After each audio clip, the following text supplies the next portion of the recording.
Sa kulungan ng bagsak ng tinaguriang rank 2 provincial most wanted person nang arestuin ito sa bisa ng warrant of arrest sa kasong statutory rape. Ang balita mula kay Patrolwoman Maria Ele Garcia.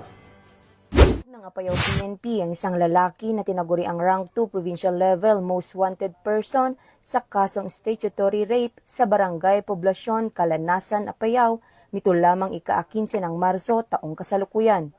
Ayon sa ulat ng Apayao PNP, naaresto ang akusado sa isinagawang manhunt operation sa pinagsanib na pwersa ng mga operatiba na pinangunahan ng Kalanasan Municipal Police Station, 2nd Provincial Mobile Force Company, Provincial Intelligence Unit, PIDMU, Apayao PPO, Regional Intelligence Division, PROCAR, RMFB 15 at Regional Intelligence Unit 14 na nagresulta sa agarang pagkakaaresto nito. Ang nasabing akusado ay naaresto sa bisa ng warrant of arrest na inisyo ni Honorable Marvin Paduyaw Aniceto ng Regional Trial Court, Branch 26, 2nd Judicial Region, Luna, Apayao, sa kasong statutory rape na walang inirerekomendang piyansa. Ang akusado ay kasalukuyan nang nasa kustodiya ng Kalanasan Municipal Police Station para sa wastong dokumentasyon at tamang disposisyon.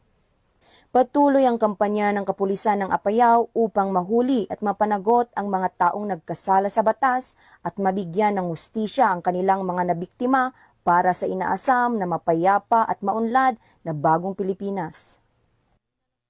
Mula dito sa Baguio City, ako ang inyong Police News Network Correspondent, Patrolwoman Maria Ela Garcia, alagad ng batas, tagataguyod ng Balitang Pulis.